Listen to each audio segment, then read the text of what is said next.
नवीन वर्षाचा सर्वात पहिला सण म्हणजे मकर संक्रांती. तर धर्मात, संस्कृती, परंपरांमध्ये सण उत्सव, व्रतवैकल्य याला अनन्यसाधारण महत्त्व आहे. नवीन वर्षातील पहिला मोठा सण म्हणजे मकर संक्रांत. देशभरात हा सण वेगवेगळ्या नावाने आणि पद्धतीने साजरा करण्यात येतो. मात्र महाराष्ट्रात या सणाला विशेष महत्त्व असून मकर संक्रांतीचा आदला दिवस, मकर संक्रांतीचा दिवस आणि मकर संक्रांतीचा दुसरा दिवस अशा 3 दिवसाला खास महत्त्व आहे. मकर संक्रांतीला सवाशीण महिला सुगड पूजा करतात. तुम्ही प्रथमच मकर संक्रांतीला सुगड पूजा करणार असाल तर जाणून घ्या सुगड पूजा विधी आणि साहित्याबद्दल. खरं तर सुगड या शब्दाचा मूळ शब्द हा सुखट असा आहे. शेतीमालांनी भरलेल्या घटाला सुगड असं म्हणतात. काही काळानंतर या शब्दाला सुगड असं संबोधलं जाऊ लागलं. आज प्रत्येकजण सुगड असाच त्याचा उल्लेख करतात. मकर संक्रांतीला तांबड्या आणि काळ्या रंगाचे मोठे माठ म्हणजेच घट ज्यांना सुगड म्हटलं जातं. पूर्वीच्या काळात मातीचे घट नव्हते. अशावेळी घरातील लहान गडव्याने सुगड पूजा केली जात होती. पण आज मकर संक्रांती आली की बाजारात तुम्हाला सहज तांबड्या आणि काळ्या रंगाचे सुगड मिळतात. या सुगडमध्ये शेतातील धान्य भरून त्याची पूजा केली जाते. मकर संक्रांतीला सुगड पूजेसाठी कुठलंही साहित्य राहू नये म्हणून एक लिस्ट तयार करा. मोठे काळे सुगड म्हणजेच आपल्याला साधारण गावठी भाषेमध्ये त्याला बोळके बोलतात. छोटे छोटे असतात ते. त्याहून छोटे लाल किंवा तांबड्या रंगाचे सुगड हे 5 सुगड. हरभरा, गाजर, ऊस, तीळ, शेंगदाणे, बोरं, तिळगुळ, हळद, कुंकू, गव्हाच्या ओंब्या आणि फूल मार्केटमधून घेऊन या. तुम्ही ज्या ठिकाणी सुगड पूजा करणार आहात तिथे हे साहित्य जमा करून ठेवा. पाट किंवा चौरंग, लाल रंगाचा कपडा, दिवा, रांगोळी, तांदूळ किंवा गहू, तिळगुळ लाडू आणि बाजारातून आणलेले साहित्य सर्व एकत्र ठेवा. आता ज्या ठिकाणी तुम्ही पूजा करणार आहात ती जागा स्वच्छ करून तिथे पाट किंवा चौरंग ठेवा. त्याभोवती आता सुंदर रांगोळी काढा. चौरंगावर लाल रंगाचं वस्त्र परिधान करून त्यावर तांदूळ किंवा गहू ठेवा. आता 5 सुगडला 5 ठिकाणी उभं हळदी कुंकू लावा. आता हे सुगड तांदूळ किंवा गहूवर स्थापन करा.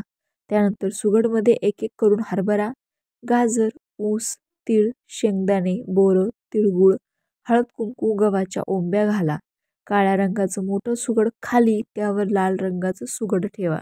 सुगडावर अक्षता, फुलं, हळद कुंकू वाहून मनोभावे पूजा करा. आता धूप दीप अर्पण करा. सुगडला तिळाचे लाडू आणि हलव्याचा नैवेद्य दाखवा. काही ठिकाणी हे सुगड महिला नंतर 5 जणींना वाण म्हणून देतात. नवीन नवरीसाठी मकर संक्रांतीचा सण अतिशय खास असतो. महाराष्ट्रात मकर संक्रांत नवीन नवरीची वेगवेगळ्या पद्धतीने साजरी करण्यात येते. नवीन नवरीला काळी साडी घेतली जाते. त्याशिवाय हळदी कुंकवाच्या दिवशी तिला हलव्याचे दागिने घातले जातात. या परंपरेनुसार 5 वर्ष महिला वेगवेगळ्या सौभाग्यदानाच्या वस्तू म्हणजेच कुंकवाच्या डब्या, कंगवा, आरसे, बांगड्या, काळे मणिसर वाण म्हणून देतात. तर कोकणात नवरीचा वौसा भरला जातो. महिला वौसा हा 5 किंवा 25चा असतो. 5वा वौसा म्हणजे त्यात 5 विड्याची पानं, 5 सुपाऱ्या, 5 खारी, 5 वेलची, 5 लवंग, 5 हळकुंड, 5 खोबऱ्याचे तुकडे किंवा वाट्या. तर 25च्या वौशात हे साहित्य 25-25 असतात. पहिली मकर संक्रांत ही माहेरीच असते. त्यामुळे हा वौसा तुम्ही आई, काकी, सासू, नणंद, मामी किंवा वहिनी यापैकी कोणालाही घेऊ शकतो. वौसा घेईपर्यंत महिला उपवास ठेवतात. गुळाची पोळी हे सणाचं वैशिष्ट्य आहे. तिळाचे लाडू किंवा वड्या ह्याही या सणाच्या निमित्तानेच बनतात. या काळात वाटाणे, ओले हिरवे हरभरे, गाजर, ऊस, शेंगा, बोरं हे शेतातले नवीन उत्पन्न याच काळात होते. त्यामुळे ह्याच पदार्थाचे वाण देण्याची ही प्रघात आहे. वर उल्लेखलेले सर्व पदार्थ एका मातीच्या बोळक्यात घातले जातात. स्त्री ही घरातील लक्ष्मी मानली जाते आणि आरसा हे सौंदर्याचं प्रतीक आहे. या आरशात पाहून लक्ष्मीसारखं सौंदर्य लाभावं असा साज शृंगार महिला करतात. तसेच आर्थिक संबंधित समस्या दूर करण्यासाठी घराच्या उत्तर आणि पूर्व दिशेच्या भिंतीवर आरसा लावावा. असे म्हणतात की या दिशेला आरसा लावल्यास व्यवसायात सुरू असणाऱ्या पैशांशी संबंधित समस्या दूर होतात. तसेच अचानक धनलाभाची संधीही मिळते. यामुळे सुवासिनींना वाण म्हणून तुम्ही आरसा भेट देऊ शकतात.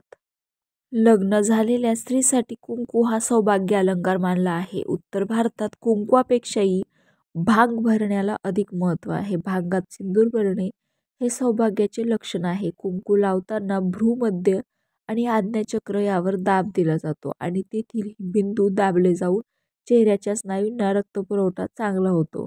कुंकवामुळे वाईट शक्तींना आज्ञाचक्रातून शरीरात शिरायला अडथळा निर्माण होतो. कुंकू हे शक्ती स्वरूप आहे. यामुळे सुवासिनींना वाण म्हणून कुंकवाची डबी किंवा सिंदूर भेट देणे शुभ ठरेल. अनेक धार्मिक कार्यामध्ये तुळशीचा वापर केला जातो. तुळशी विवाहानंतर लग्न कार्याला सुरुवात होते. यामुळे घराच्या अंगणात तुळस असतेच असे. शास्त्रानुसार घरासमोर तुळस असल्यास रोज तिची पूजा करावी. संध्याकाळी तिच्यासमोर दिवा लावावा. तुळशीच्या झाडामुळे घरात सकारात्मक ऊर्जा राहते. त्यामुळे घरात सुखशांतीचा वास असतो. तुळशीमध्ये अनेक औषधीय गुणही आहेत. तुळशीच्या पानाने सेवन केल्याने रोगप्रतिकार क्षमता वाढते. त्यामुळे वाण म्हणून तुम्ही सुवासिनींना तुळशीचे रोप देऊ शकतात. यामुळे तुमच्या घरावरही लक्ष्मी कृपा राहील. रामकृष्ण हरी.